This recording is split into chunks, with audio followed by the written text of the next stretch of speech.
नमस्कार मित्रों। भगवान को मान के जाने या जान के माने। काफी प्रबुद्ध लोग कहते हैं, काफी तार्किक बुद्धि के लोग कहते हैं कि जब तक हम भगवान को जानते नहीं हम उन्हें माने कैसे। बुद्धि को ये तर्क बहुत ठीक भी लगता है काफी हद तक, कि जिस चीज को हम जानते नहीं उसको हम माने कैसे। और लोग सुझाव देते हैं कि भगवान को जानो उसके बाद मान लेना।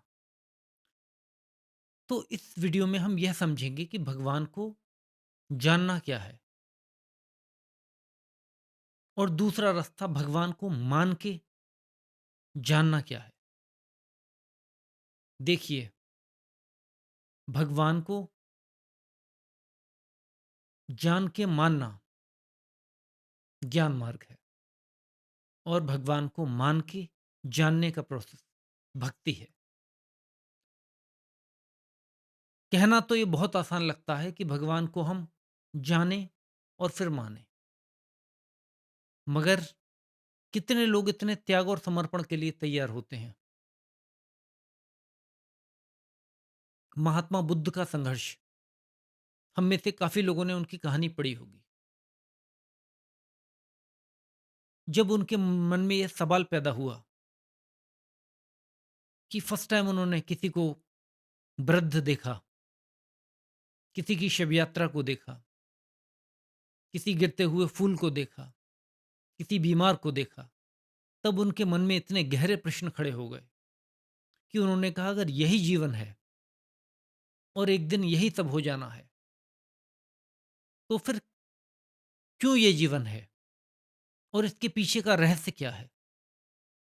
उनके मन में इतने प्रश्न खड़े हो गए कि उनको अपना राजमहल वैभव कुछ भी अच्छा नहीं लगता था। इतने प्रश्न खड़े होने पे बहुत छोटा पुत्र था उनका राहुल, उस समय सब कुछ त्याग कर, पत्नी त्याग कर, घर का त्याग करके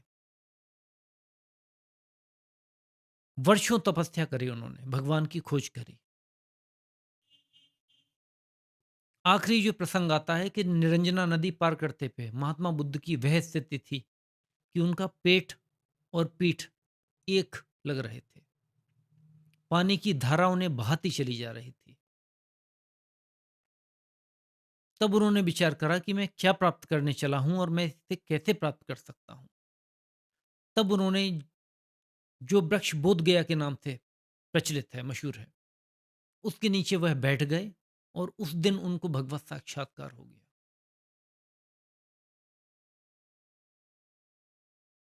तो इतना समर्पण किसके पास है। आजकल तो हम सब लोगों के पास समय ही नहीं है, चिंतन का समय नहीं है। क्या भगवान को जान के मानना इतना आसान है।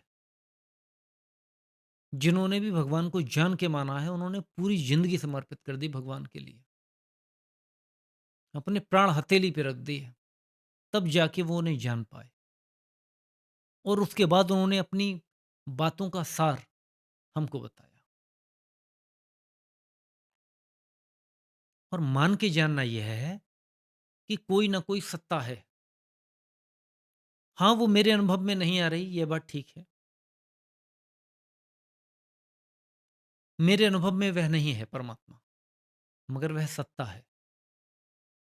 और वह सत्ता मुझे अपना अनुभव कराए, इसलिए भक्ति है। उसका नाम भक्ति है। भक्ति सहज है, साधारण कोई भी कर सकता है। घर परिवार में रह के कर सकता है, आसानी से कर सकता है। बस यह है कि भक्ति के भी सही रूप को समझना होगा। अधिकतर होता यह है कि भक्ति के नाम पे आडंबर पाखंड ज़्यादा चलने लगते हैं। उसके मूल भाव को समझा नहीं जाता। इसलिए कहीं न कहीं एक भ्रम की स्थिति पैदा हो जाती है। वो भी अज्ञान के कारण होती है। क्योंकि ज्ञान तो दोनों अवस्थाओं में चाहिए। ज्ञान मार्ग के लिए तो ज्ञान चाहिए ही चाहिए, भक्ति में भी ज्ञान चाहिए और सही सिद्धांतों को समझना चाहिए। और वह सिर्फ महापुरुषों की कृपा से ही होता है। किसी न किसी एक मार्ग को पकड़कर और उन महापुरुषों की बात मानकर जब कोई चलता है, तभी वह इस मार्ग को समझ सकता है। तो इस वीडियो के माध्यम से मेरा उद्देश्य केवल इस बात को बताना था कि तर्क पे ये बात बहुत फिट बैठती है और लोगों को बहुत सटीक लगती है कि हाँ, हाँ, जिसको हम जानते नहीं हैं, उसको हम क्यों मानें? पहले हम जान लें। मगर आप अपने अंदर झाँक के देखो, कितना समर्पण है आपके अंदर? क्या-क्या छोड़ सकते हो आप? भगवान को पाने के लिए आप किस-किस चीज़ का त्याग कर सकते हो? जो खोज में निकले उन्होंने सर्वस्व अपना निछावर कर दिया और हम साधारण लोग, हम में सारे विकार हैं। काम वासना, मोह माया, मद मत्सर, क्रोध सबसे हम ग्रसित हैं। हम एक चीज़ को नहीं त्याग कर सकते। आसक्ति इतनी है कि हम किसी एक आसक्ति को नहीं छोड़ पाते। तो भगवान को जान के मानना बहुत कठिन है। ये आसान नहीं है, ये बातों में तो अच्छा लग सकता है। या फिर भ्रम की स्थिति ये होती है कि कुछ लोग मान के माना और बैठ गए। फिर अपने अंदर कोई इम्प्रूवमेंट नहीं, कोई जानने की चाह नहीं, तो वह भी गड़बड़ हो जाता है मान के जानने वाला।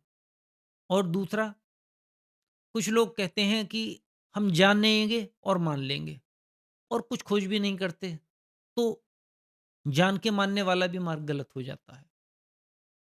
दोनों मार्गों के लिए अलग-अलग मार्ग हैं और दोनों चल के एक ही जगह पहुँचते हैं, मगर अपने-अपने तरीके से चलें, तब जान सकते हैं।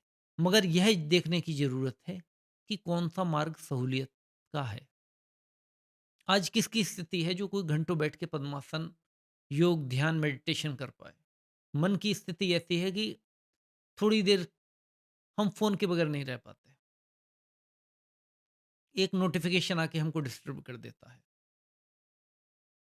तो स्थिरता नहीं है मन में।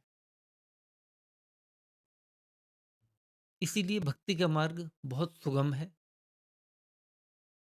और भक्ति के मार्ग पर चलकर अगर पूरे जीवन पर्यंत भी कोई चले, तो एक न एक दिन उसे परमात्मा, साक्षात्कार या उनकी अनुभूति या उनके प्रति करुणा या प्रेम का भाव पैदा हो सकता है। मेरी बातों को इतने ध्यान से सुनने के लिए आपका बहुत-बहुत धन्यवाद।